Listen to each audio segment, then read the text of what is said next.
There's an old saying that says in order to know where you're going, you got to know where you came from. Just like they used to say back in the day, where you come from. And I think that's particularly true today as it was back during the day. And somehow we've kind of lost, the necessity of being familiar with our history. We've lost the role that, our ancestors and what happened to us, particularly African Americans, years ago. And by having a vacuum, if you please, in that kind of knowledge, I think that negatively affects where we are, how we're doing, and what we are about today.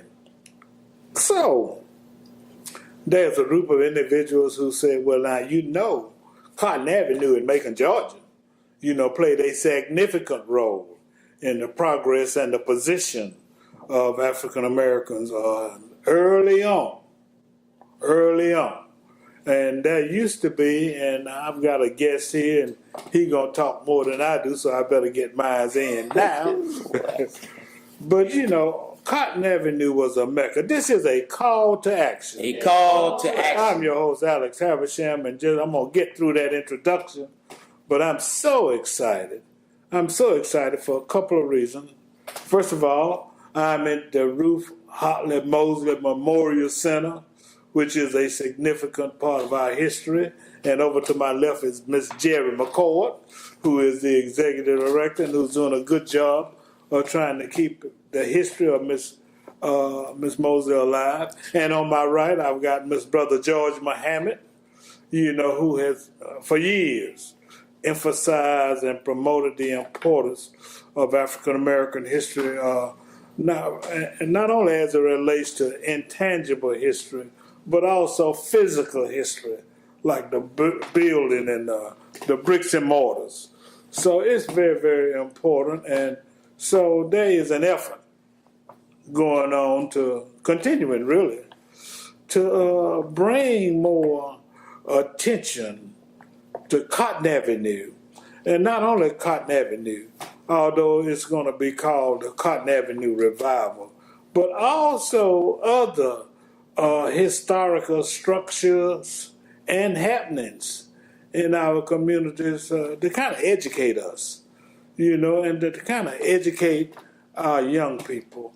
I just think it's so sad.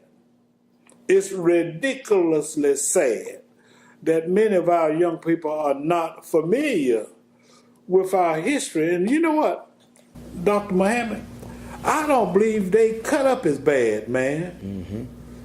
Mm-hmm. If more of these young people were familiar with, what happened on Cotton Avenue. Right. And when they saw those bricks coming up High Street, if they knew that slaves put those bricks on High Street one by one, mm-hmm. And how hard our ancestors worked so we could be free. Absolutely. And so that we could halfway have something. And for our young people, not to know that or not, hey man, mm-hmm. I believe that they wouldn't act the way they act. Right. I believe so too. If they had knowledge and appreciation of what had to happen, so they could live where they want to live and get a decent job. And I'm going to go back further and drink out any water fountain they want to drink out of. Mm-hmm. And ride anywhere on the bus they want to ride. Mm-hmm. And eat where they want to eat. That's right. So I think if, in fact, our young people were more cognizant of that, then I think they would do better. Because there's an old saying that says, if you know better, you ought to do better. That's right. So we need to help them to know better. Well, that's my little dissertation for today. But I did want to say that because it's on my heart, and Commissioner Lucas told me to say it, so I felt comfortable doing that. But anyway, there are efforts being exerted toward reviving Cotton Avenue and bringing attention to it. And at this point, I want to turn it over to my good friend and compatriot, Brother George Muhammad. But before I do that, I want to express my appreciation to him for all that he's done in and for the community, and his ever-present conscientiousness in trying to make this a better community. And let me just say this before I pass the torch. His kids know the history. His kids are familiar with it because he taught them. And as a result of his teaching them, they're all doing phenomenally well. And I think we can use Brother Muhammad as an example to be the vehicle and the bridge to apprise and to educate. And so not only his kids now, it's not limited to his offsprings personally. I mean his personal kids and other kids in the community, the ones that he teaches, what is it? Nakarate. What you teach them? Taekwondo. Sir. Say that again. Taekwondo. The ones that he teaches Taekwondo to. So I just want to thank you, man. I appreciate the role that you played. And I have to say this. I can't let you sit here without giving homage to your dad. Yes. Mr. George Espy Sr. Yes. Is that correct? Junior. Junior. Yeah, he was junior. Yes. Who was my teacher, my homeroom teacher in high school, and who had a phenomenal influence on my life. He's the reason I went to college. He's the reason I started getting my lesson. I almost flunked out of school until I got to high school and in Mr. Espy's homeroom. So I feel a special affinity to you, brother. Praise be to God. Through your dad. Thank you. You got the floor. Thank you. Yes, sir. Well, I like to flow with any questions you have, but what we are doing is striving to revive the consciousness of Cotton Avenue, which was a mecca of black business and black education, as well as you had at least two residential monuments, mansions.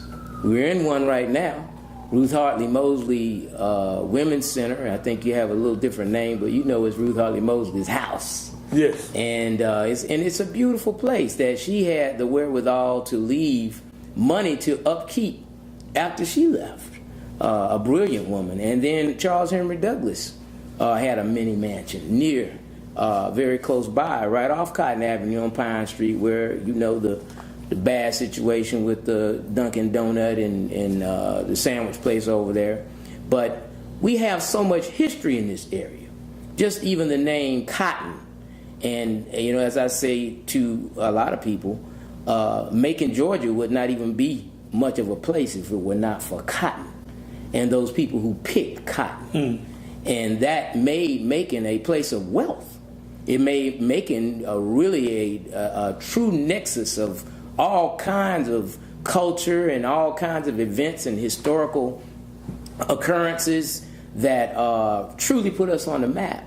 And Cotton Avenue was a place of commerce where slaves were brought into the city from the west all the way really from the Gulf of Mexico, and as well as many products and certainly cotton, and all the way down to Poplar Street, where it was a chaos of commerce down there. And there were slave markets on every corner.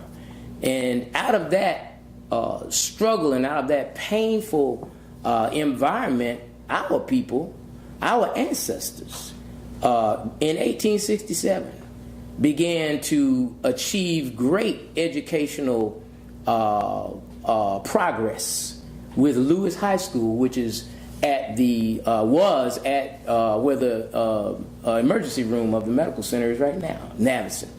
That was the first high school and the first black high school in Macon.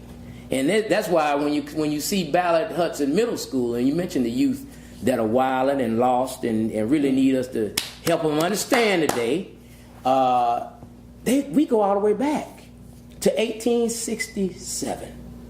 And you had great achievers coming out of there. And so our whole effort is to raise the awareness. You know, you had a triumvirate of churches, some of the great churches, the great architectural achievements in Macon, Middle Georgia, Stewart Chapel AME Church, First Baptist, Tremont Temple, then right up the hill, Washington Avenue Presbyterian, and Holsey Temple. And all of these were beautiful, they were architectural jewels that, even though they tore down Tremont like it didn't mean anything, because it didn't mean anything to them. And then today we're losing Mount Olive Baptist Church. But in the 1800s, people struggled. We're losing Mount Olive? We're losing Mount Olive. In just a few days, Mount Olive will be torn down. They're going to tear the church down? They're going to tear it down. They're going to demolish it. Go ahead. And this is part of why we are pushing for consciousness. We don't want to lose any more. If you look at the white community, they are preserving their historic facilities. They do a wonderful, marvelous job of preserving. You look at Christ Church down on Walnut, you look at Mulberry Street Methodist Church, First Presbyterian Church, St. Joseph's Catholic Church, all beautiful facilities that they would never think of tearing down or allowing to be demolished, much less demolish them themselves. And think about the struggle back in the 1800s, how hard it was to build a facility, to build an edifice like that, and with the beautiful wood, the beautiful floors. You go in First Baptist, the beautiful ceilings, the work in Holsey Temple, the seamless work there where you can't even, you can barely discern where the nails are in the ceiling. Great architectural work.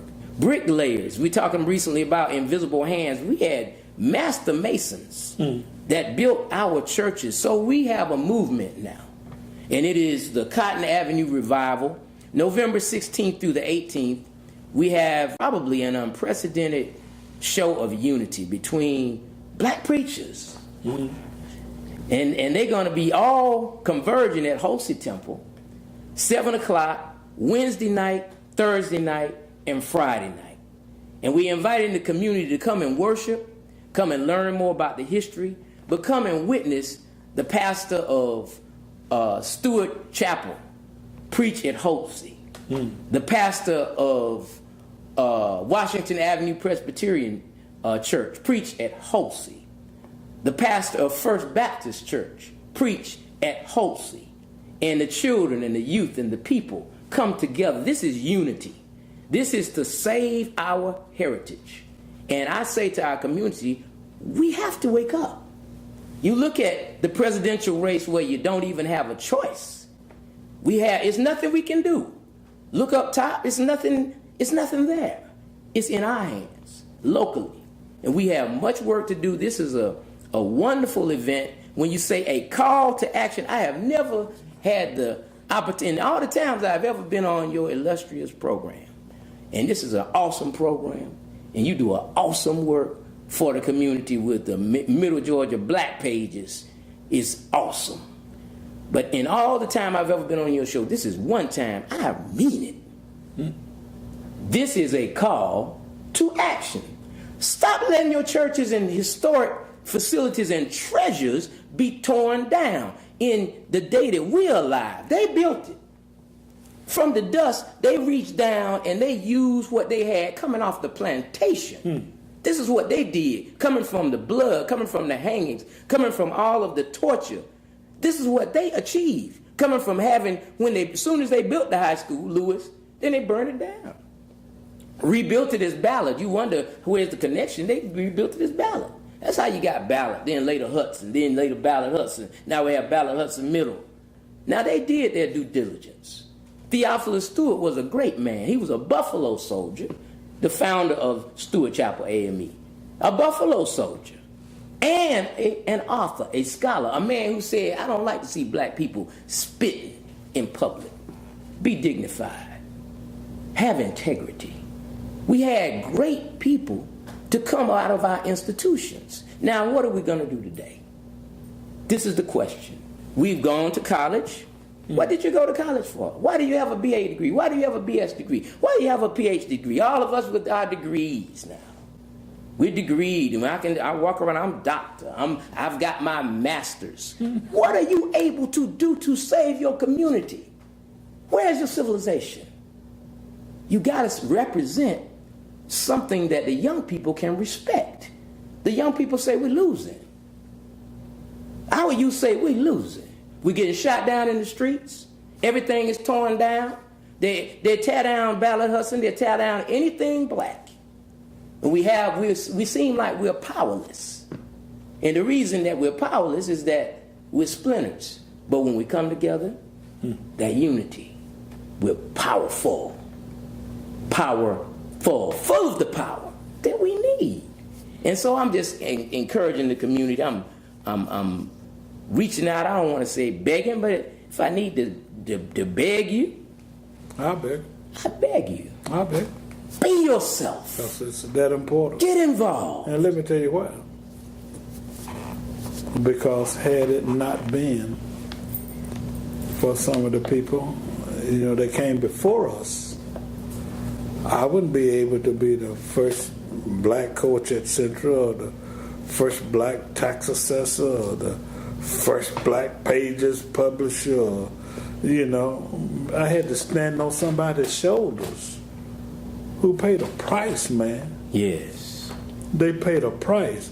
And I feel like it's my responsibility, to not let, the help that they gave me be in vain. Yes. But if we don't pass the torch, if we don't keep the dream alive, yeah, then where are we going? So I got no problem with begging. Yes. The community to come together and realize, our heritage, and realize that, it's our responsibility. That's right. It's our responsibility, to keep our community going, to save our structures, to support our businesses.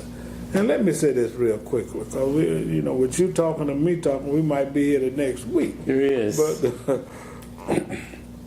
there is a newspaper called the Homo Sapien, which was an organization in Macon, and I don't remember all the figures, but that newspaper, and it was back in 1927, they talked about all of the African American businesses in Central Georgia in 1927. Wow. And I'm gonna throw it up on the screen. Wow. I'm gonna throw it up on the screen. But you had banks, you had real estate companies, you had drugstores, you had a hotel on Cotton Avenue. Yes. A lot of people don't realize that, but there was a hotel called the Mitchell Building. Right there on Cotton Avenue. And what that article showed is that pro rata, economically, the community was better off in 1927. That's 11. Now that's been 89 years ago, if my quick math is correct. So, all is not lost. Yes. But, it's just incumbent upon us to try to respond to these activities. Now, so the 16th through the 18th, those are going to be different nights that they're going to have this activity at Holsey Temple, CME, up on Washington. But now let me tell you what we did, and you can talk about it quickly. About 2 years ago, I guess, we had a Cotton Avenue festival. And I participated in it, and I gave away ice cream. And it's my understanding that there's conversation about regeneration. Oh, yes. And that's going to be, when is that? That's going to be next year? Yeah, next year, hopefully during Cherry Blossom. Okay. Okay. We're going to have a Cotton Avenue festival. Yes. So anything else you want to say? I want to say this is a movement. Get on board. Elaine Lucas, Commissioner Lucas got Cotton Avenue declared as a historic district. And we are just continuing that process. We're working with historic Macon. Working with historic Macon. Ethiel Garlington has been tremendously supportive and helpful. And we have a beautiful group of people that are working together, and there's so much along Cotton Avenue in terms of the history. We're going to have a press conference on the 14th of November, and we are going to be doing a tour that day. And we're going to continue to be doing other tours, walking tours, and and helping. We really want to see a restoration and revival of black businesses, and a continuation and a strengthening of all the institutions that remain. We want to take care of what remains, like the Middle Georgia Black Pages, Habersham Enterprises, or however you call it. There is work to bring back up the Capricorn office there, where Otis Redding and Allen and Phil Walden had very strong music legacy. We want to have the Walton Building operating with heritage events and heritage activities, and continuing to preserve it. And we don't want to lose not another church. All of them are struggling because the times, people have changing ways, but this is what I really want people to look at. In Macon, Middle Georgia, we have some 67,000, 80,000 black people, and then many other people who are not black, but that can appreciate our struggle and the beauty of what our ancestors have done. We need to, everybody, take a little bit of money, and we're going to be building a fund in the days to come, and we're going to ask everybody to make contributions. It might be $5, it might be $10, it might be $20. A little bit go a long way, and then we want the government, the local government, to match the efforts of the people. And we want to have a fund that will support the community and other institutions like Ruth Harley Mosley Women's Center and all these churches and other legacy events, legacy cultural activities in the black community that need to feed our youth. So that's coming, and that's the movement. That's part of the movement. But step by step, right now we're just reviving us with the ministers coming together in these beautiful churches, and just come on at 7 o'clock each night, November 16th, 17th, and 18th at Holsey Temple CME Church. Come and enjoy this program, and come and enjoy these preachers and the show of unity in our people, and look forward to building on this movement. Outstanding. And if you need more about it, you can call Miss Jerry McCord at 478-742-6409 and she's the executive director of the Ruth Hartley Mosley Center. Thank you, brother. Thank you. Thank you for your interest and your enthusiasm. Yes, sir. Praise be. This is a call to action. A call to action. I'm your host, Alex Habersham. Have a great day.